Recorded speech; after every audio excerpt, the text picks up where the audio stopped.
Hello friends, அஸ்ஸலாமு அலைக்கும். Welcome to சல்காஸ் கிச்சன். இன்றைக்கி நம்ம ரொம்பவே சூப்பரான மிளகு இடித்து போட்டு சூப்பரான ஒரு கிரேவி பண்ண போகிறோம். இந்த காலத்துக்கு நம்ம ஏற்ற மாதிரி மிளகு அதிகமாக சேர்த்துக்கணும். ஸோ அதை எந்தெந்த முறையிலலாம் சேர்த்துக்கலாமோ அப்படியெல்லாம் நம்ம சேர்த்துக்கிறது ரொம்பவே நல்லது. நம்ம இன்றைக்கி சிக்கனில் அதிகமாக மிளகு சேர்த்துக்க போகிறோம். அது எப்படிங்கிறத பார்த்துடலாம். ஒரு பாத்திரத்தை அடுப்பில் வச்சு 4 டேபிள் ஸ்பூன்லேருந்து 5 வரைக்கும் நீங்கள் நல்லெண்ணெய் விட்டுக்கோங்க. முடிஞ்ச வரைக்கும் நல்லெண்ணெயே சாப்பிடுங்க. அப்போ தான் நம்ம உடம்பு கொஞ்சம் கோல்டாக இருக்கும்.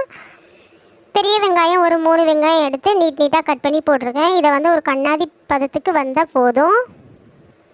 மிளகு பாருங்கள், ஒரு 2 டேபிள் ஸ்பூன் அளவுக்கு மிளகு எடுத்திருக்கேன். மிளகு நிறைய போட்டுக்கோங்க. சின்ன சீரகம் எடுத்திருக்கோம். இதுவும் ஒரு 1/2 டேபிள் ஸ்பூன் போட்டுக்கலாம். மிளகு தான் ஒரு 2 டேபிள் ஸ்பூன் போட்டிருக்கோம். பூண்டு, இது நாட்டு பூண்டு எடுத்துருக்கோம். சின்னதாக இருக்கும்ல அந்த பூண்டு. இது 3ஐயும் வச்சு நல்லா நச்சிக்கணும். நம்ம நல்லா நச்சு எடுக்கணும். அரைச்சி எடுத்துடக்கூடாது, பவுட்ரு பண்ணிடக்கூடாது. நச்சோம்னா தான் கொஞ்சம் திப்பியாக இருக்கும், நமக்கு சாப்பிட்றதுக்கு நல்லாயிருக்கும். அந்த நமக்கு எதிர்ப்பு சக்திக்கு ஏற்ற மாதிரியான கடித்து நம்ம சாப்பிடும்போது அந்த மிளகு கடிப்படும்போது நமக்கு நல்லாயிருக்கும். ஒரு 1/2 கிலோ சிக்கனை நல்லா கழுவி சுத்தம் பண்ணி மஞ்சள் போட்டு கழுவி எடுத்து வச்சுருக்கோம். அதையும் நம்ம இப்போ போட்டு ஆயிலில் நல்லா வதக்கி விட்டுடலாம். இப்போ இந்த டைமில் நமக்கு நல்லா கிண்டி விடுங்க. தண்ணியெல்லாம் இந்த டைமில் ஊற்றிடாதீங்க, நல்லா கிளறி விடுங்க. இதுக்கு தண்ணி ஊற்றி இப்போயே குக் பண்ணோம்னா டேஸ்ட் நமக்கு நல்லா இருக்காது.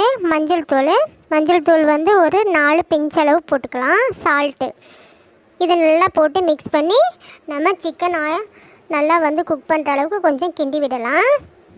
வெங்காயத்தில் உள்ள தண்ணி இதெல்லாம் சேரும்போது ரொம்பவே டேஸ்ட்டாக இருக்கும். நிறையவே பார்த்திங்கன்னா இந்த மாதிரி குழந்தை பிறந்தவங்களுக்கு இந்த மாதிரியெல்லாம் மசாலா அரைச்சி செஞ்சு கொடுப்பாங்க. ஒரு 5 பச்சை மிளகாய் போட்டிருக்கேன். நான் சின்னதாக இருந்துச்சு, இது கொஞ்சம் கார மிளகான்றனால ஒரு 5 போட்டிருக்கேன். உங்களுக்கு எவ்வளோ காரம் தேவையோ போட்டுக்கோங்க. இதுக்கு மிளகாத்தூள் போடுறத விட பச்சை மிளகாய் போட்டு மிளகுத்தூள் போட்டு தான் செஞ்சால் தான் டேஸ்ட்டு நல்லாயிருக்கும்.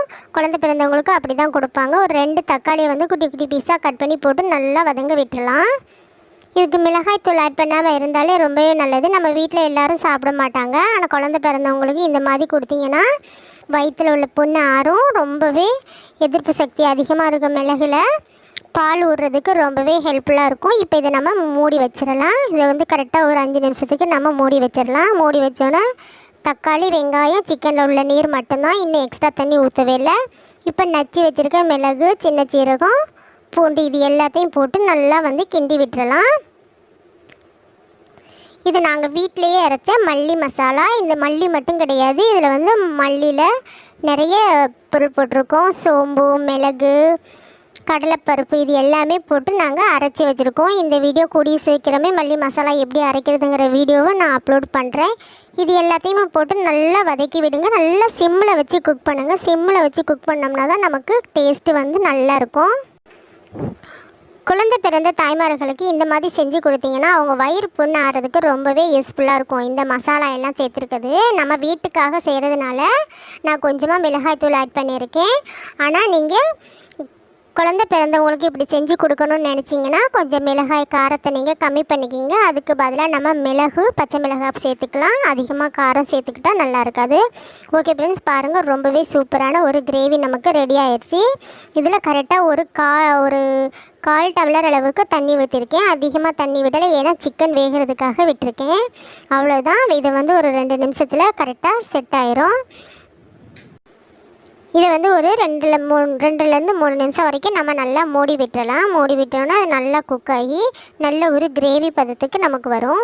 இந்த நேரம் நம்ம கரெக்டாக ஸ்டவ் ஆஃப் பண்ணிடணும். பாருங்கள், ஆயிலும் அதிகம் இல்லாமல் சூப்பரான ஒரு ரெசிபி ரெடி ஆயிடுச்சு. ஓகே ஃப்ரெண்ட்ஸ், இந்த வீடியோ உங்கள் எல்லாருக்கும் பிடிக்குன்னு நினைக்கிறேன். பிடிச்சிருந்தால் லைக் அண்ட் ஷேர் பண்ணுங்கள். முக்கியமாக நம்ம சல்காஸ் கிச்சன் சேனலை ஃபாலோ பண்ண வந்துடுறீங்க. பாய்.